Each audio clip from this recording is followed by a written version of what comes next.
بسم اللہ الرحمن الرحیم۔ تکبر ایک ایسی صفت ہے جو صرف خالق کائنات کی شان کے لائق ہے۔ جس نے بھی اللہ کی دی ہوئی کسی نعمت کی وجہ سے تکبر و غرور کو اپنایا، اللہ تعالیٰ نے اسے نشان عبرت بنا کر رکھ دیا۔ قارون کے ساتھ بھی ایسا ہی ہوا۔ اس سے پہلے اگر آپ نے ابھی تک ہمارے چینل اسلامک سٹوریز کو سبسکرائب نہیں کیا تو کر دیں اور بیل آئیکن کو دبا دیں۔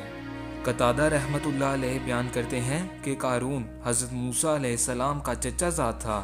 یہ اللہ کا دشمن منافق بن گیا، جیسے سامری نے منافقت کی اور اسے اپنی دولت پر گھمنڈ نے تباہ کر دیا۔ اس نے اپنی قوم پر برتری کے اظہار کے لیے معمول سے زیادہ لمبے کپڑے پہننا شروع کر دیے۔ اس کے پاس بہت زیادہ خزانے تھے، حتیٰ کہ ان کی چابیاں قوی ہیکل مردوں کی ایک جماعت بمشکل اٹھاتی۔ اس کی قوم میں سے اس کے خیر خواہ افراد نے اسے نصیحت کرتے ہوئے کہا، اترا مت، اللہ اترانے والوں سے محبت نہیں رکھتا، اور جو کچھ اللہ نے تجھے دے رکھا ہے اس میں سے آخرت کے گھر کی تلاش بھی رکھ۔ اپنے مال میں سے حلال اشیاء حاصل کر ان سے لطف اندوز ہو۔ جس طرح اللہ نے تجھ پر احسان کیا ہے تو بھی اللہ کی مخلوق پر احسان کر۔ لوگوں سے بدسلوکی نہ کر ورنہ وہ تجھے سزا دے گا، اور جو کچھ تجھے دیا ہے تجھ سے چھین لے گا، اور اللہ مفسدوں کو پسند نہیں کرتا۔ اس نصیحت کے جواب میں قارون نے کہا، مجھے تمہاری بات سننے کی کوئی ضرورت نہیں۔ مجھے اللہ تعالیٰ نے اتنی دولت اس لیے دی ہے کہ اسے معلوم ہے کہ میں اس کا مستحق ہوں۔ اللہ تعالیٰ نے اس کے جواب میں کہا، گزشتہ اقوام میں ہم نے ایسے لوگوں کو بھی ان کے گناہوں کی وجہ سے تباہ کر دیا جو زیادہ طاقتور اور مال و دولت والے تھے۔ اللہ تعالیٰ کے ارشاد کے مطابق انسان کے لیے اس کی اولاد اور اس کا مال ایک بڑی آزمائش ہے۔ قرآن میں ہے، پس قارون اپنی پوری آرائش کے ساتھ اپنی قوم کے مجمع میں نکلا۔ آرائش سے مراد ہے کہ وہ عمدہ لباس، عمدہ سواری پر نوکروں کے ساتھ نکلا۔ دنیا کو اہمیت دینے والے لوگ اسے دیکھ کر رش کرنے لگے۔ آخرت کے بلند مقامات کے حصول کی ہمت وہی کر سکتا ہے جسے اللہ تعالیٰ ہدایت سے نوازے۔ قارون کے بارے میں اللہ تعالیٰ نے فرمایا، ہم نے اسے اس کے محل سمیت زمین میں دھنسا دیا، اور اللہ کے سوا کوئی جماعت اس کی مدد کے لیے تیار نہ ہوئی، نہ وہ خود اپنے بچانے والوں میں سے ہو سکا۔ قارون کے بارے میں نبی کریم صلی اللہ علیہ وآلہ وسلم نے فرمایا، ایک آدمی اپنا تہبند کھینچتا ہوا چل رہا تھا کہ اچانک اسے دھنسا دیا گیا، وہ قیامت تک زمین میں حرکت کرتا رہے گا۔ حضرت ابن عباس سے روایت ہے کہ قارون نے ایک فاحشہ کو مال دے کر اس بات پر آمادہ کیا کہ وہ مجمع عام میں موسیٰ سے کہے، معاذ اللہ، آپ نے میرے ساتھ بدکاری کی ہے۔ اس عورت نے اسی طرح کہہ دیا۔ حضرت موسیٰ علیہ السلام اللہ کے خوف سے کانپ گئے، چنانچہ آپ نے 2 رکعت نماز پڑھی، پھر عورت سے قسم دے کر پوچھا کہ اس نے یہ بات کیوں کہی۔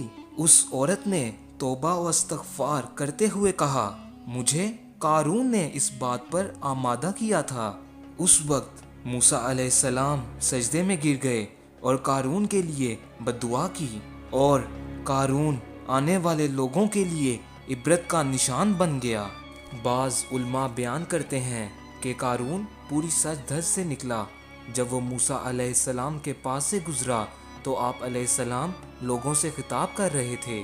لوگوں نے قارون کو دیکھا تو بہت سے افراد ادھر ہی دیکھتے رہ گئے۔ موسیٰ علیہ السلام نے اسے بلایا اور فرمایا، تو نے یہ کام کیوں کیا؟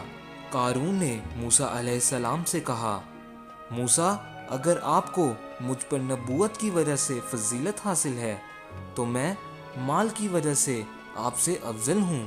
قارون نے کہا کہ ہم دونوں ایک دوسرے کے خلاف بددعا کرتے ہیں۔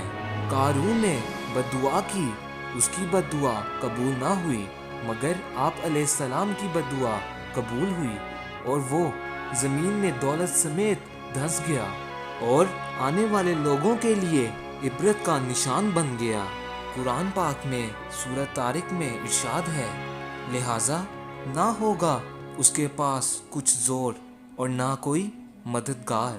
جب قارون زمین میں غرق ہو گیا تو اس پر رش کرنے والے شرمندہ ہوئے اور اللہ کا شکر ادا کیا۔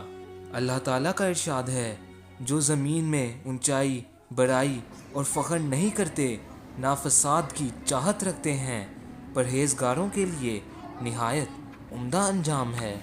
اللہ تعالیٰ نے متعدد مقامات پر مذمت کی ہے، اور ہم نے موسیٰ کو اپنی آیتوں اور کھلی دلیلوں کے ساتھ فرعون، حامان اور قارون کی طرف بھیجا، تو انہوں نے کہا یہ تو جادوگر اور جھوٹا ہے۔ زمین میں دھنسایا جانے والا تو قارون تھا، اور غرق ہونے والا فرعون اور حامان کا لشکر تھا۔ حضرت عبداللہ بن عمر رضی اللہ تعالیٰ عنہ سے روایت ہے کہ ایک دن نبی کریم صلی اللہ علیہ وآلہ وسلم نے نماز کا ذکر کرتے ہوئے فرمایا، جو شخص اس کی محافظت کرے گا یہ قیامت کے دن اس کے لیے نور، دلیل اور باعث نجات بن جائے گی، اور جس نے اس کی محافظت نہ کی یہ قیامت کے دن اس کے لیے نہ نور بنے گی، نہ دلیل، نہ نجات کا باعث۔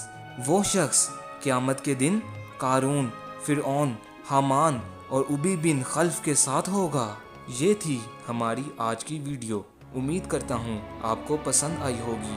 اگر آپ نے ابھی تک ہمارے چینل اسلامک سٹوریز کو سبسکرائب نہیں کیا تو کر دیں۔